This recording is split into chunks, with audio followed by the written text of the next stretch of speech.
游戏行业的变现手段如今是越来越花样百出。就在不久前，在《使命召唤：黑色行动6》第4赛季的更新后，玩家在整理装备的菜单中发现了动视增加了广告的 UI。广告的内容是原本只能进入氪金商店后才能购买的皮肤捆绑包，此举引发了玩家的强烈不满。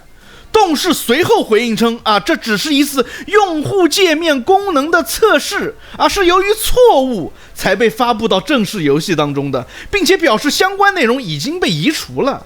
但是鬼才相信这是个错误，这分明就是他们故意投放进去的，目的就是要测试有多少玩家会点击。可能有的人会说广告的内容只是宣传游戏内自家的皮肤包，你有什么好大惊小怪的？问题在于，这可是一款售价高达$70的全价游戏啊！现在却要强行加入如此显眼的广告，整个 COD 体验已经越来越像是一款免费手游不对，它甚至不如一款免费手游。而更值得警惕的是，如果你今天默认了它做游戏内皮肤的广告，它明天就可能在开屏画面推荐你购买电竞键盘，而后天你就能在游戏内的广告牌上看到戴森的吹风机了。等你意识到事情失控，到时候恐怕一切都已经太晚了。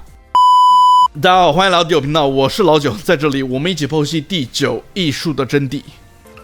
游戏可以说是最适合投放个性化广告的场所之一。作为一种互动娱乐形式，它能够更加直观地通过玩家的行为模式分析出玩家的性格特征，从而实现极其精准的广告投送。跟社交媒体相对比，游戏中所收集的数据不仅比社交媒体更具深度，而且也更加令人警惕。就拿射击游戏中2种典型行为来说，一种是频繁换弹的玩家，另一种是子弹打光才换弹的玩家。这2种习惯背后其实对应着完全不同的性格画像。那些习惯频繁换弹的人，往往是追求掌控感和完美状态的代表。他们不喜欢不确定的变量，哪怕只是弹夹里还剩几发子弹的这种小风险，也要立刻排除。对他们来说，保持满弹夹的状态就像是现实中把文件整理的整整齐齐，把日程安排的井然有序一样，是一种带来安全感的仪式。这一类玩家通常具有轻微的强迫倾向，凡事都希望尽在掌控之中。他们注重细节，追求秩序，不喜欢突发的状况或者是混乱。对于这类人，游戏中若是推送一些强调全方位保障、始终在线或者是随时准备就绪的产品，会有极高的契合度。比如一键备份的 NAS 系统、自动同步的笔记本应用，或者是带提醒功能的智能家居设备，正好满足他们对万无一失的心理需求。而另一类喜欢子弹打光才换弹的玩家则截然不同，他们往往更看重时效性与效率，不拘泥于完美，更在意的是能不能干掉敌人。他们甚至在打空弹夹警报声响起之前，都会毫不犹豫地持续输出。这一类玩家多数执行力比较强，务实果断，追求直接效果，不喜欢多余操作。他们往往享受极限操作带来的快感。对于这类人，给他们推送那些即插即用，或者是开机就能干活的产品的效果是最好的。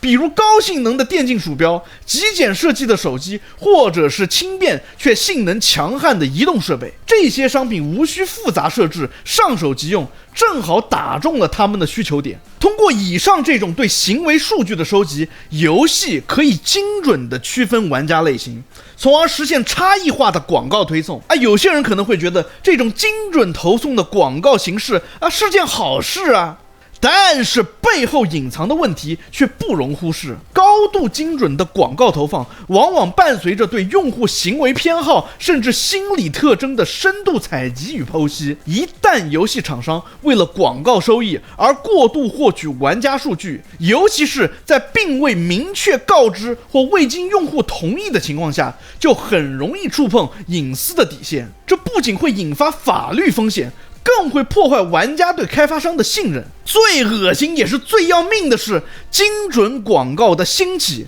可能会反过来改变游戏设计的方向。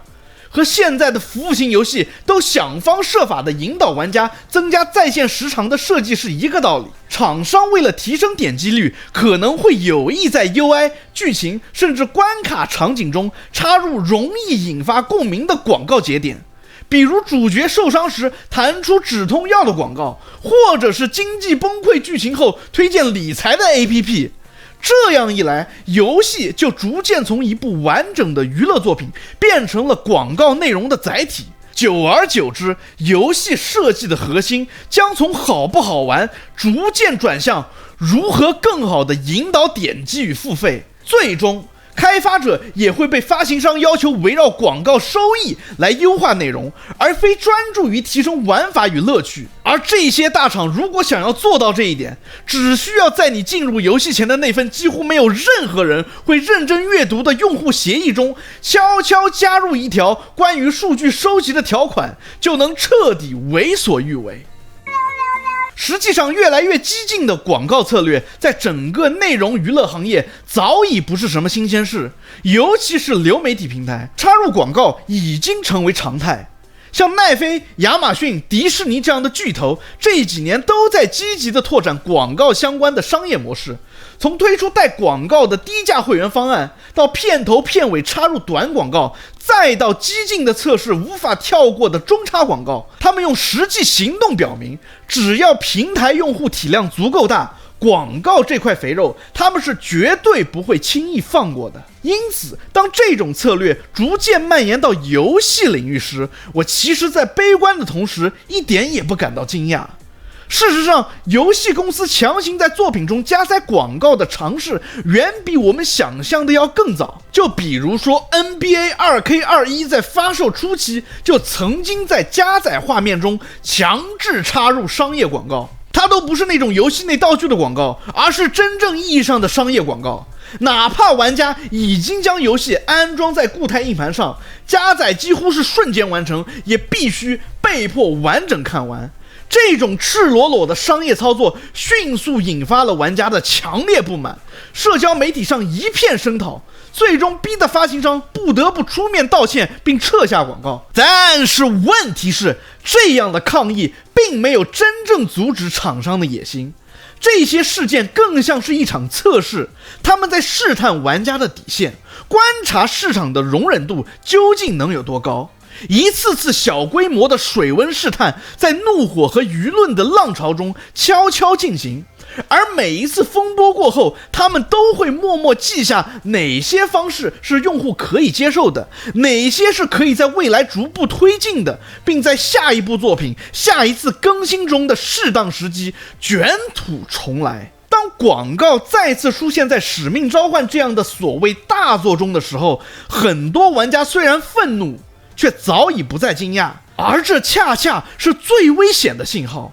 我们的抵抗力正在被一点点的消磨，而厂商则一步步的把原本属于玩家的空间让渡给广告商。广告从一开始的边角图标，逐渐变成了加载动画、UI 菜单的一部分，甚至未来可能直接成为剧情推进的触发点。而讽刺的是，这一切并不是什么创新，而是照搬了奈飞等流媒体平台已经验证过的路径。换句话说，游戏广告化的未来早就在影视行业完成了彩排，而现在它正在我们的游戏中正式上演。现在这些开发商巨头的高管早就不在乎玩家了，更别提那些在他们手下辛苦打工的开发者了。在这些高管眼里，他们也只是生产工具的一部分而已。他们唯一关心的只有一件事情，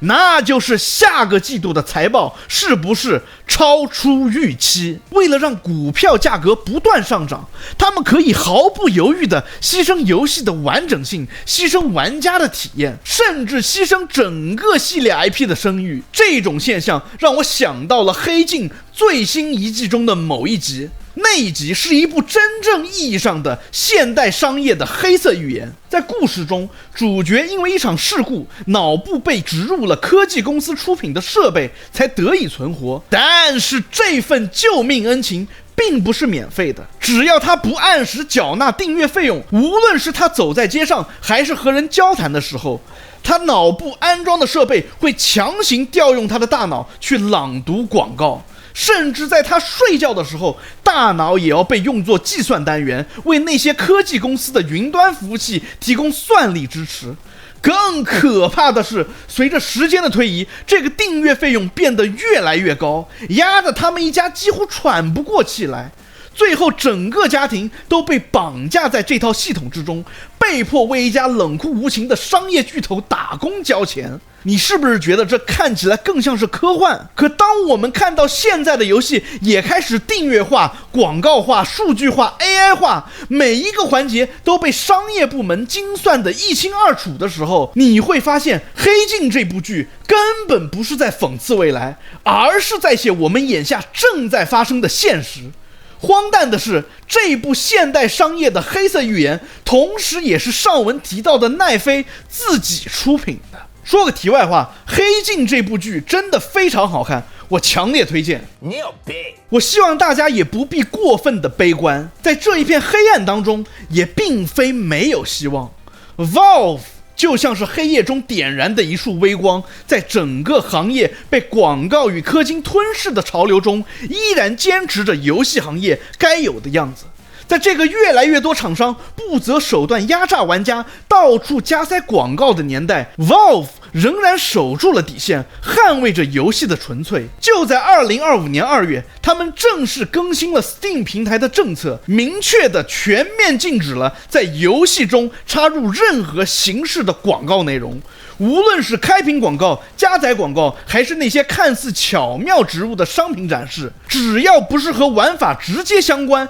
一律不许上架。这一条政策的出台，简直像是一记重锤，砸在了那些早已把玩家当成韭菜的厂商脸上。在别人忙着琢磨怎么割韭菜更快的时候， Valve 却选择了站在玩家一边，不为短期的利益妥协，不逼迫开发者靠广告生存。这家公司他们不是不能靠广告赚钱，而是压根儿看不上这份快钱。他们更在乎的是游戏的完整性，是平台生态的长期健康，是玩家是否玩得开心。在这样一个连 3A 大作都敢在 UI 界面插广告的时代， Valve 的选择显得尤其珍贵。他们用实际行动证明，游戏可以不被广告污染，玩家也不该在娱乐中被不断的打断。也正因如此，我的第一期视频才会叫做为什么 Steam 的垄断是一件好事。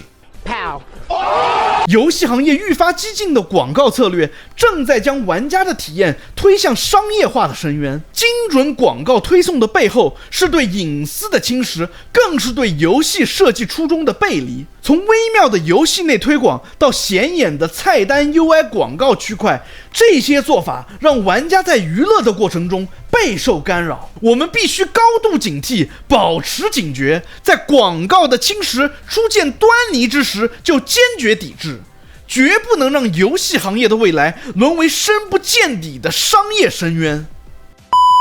Anyways， 欢迎收看地主频道，感谢大家的陪伴。如果你也有对游戏内广告的看法，欢迎在评论区分享，也别忘了订阅、关注、点赞、收藏。我们下期见 ，Peace。这特好 I don't give a damn。我天，我觉得我是帮你省了100万，天哪，特好特好，你看你自己看。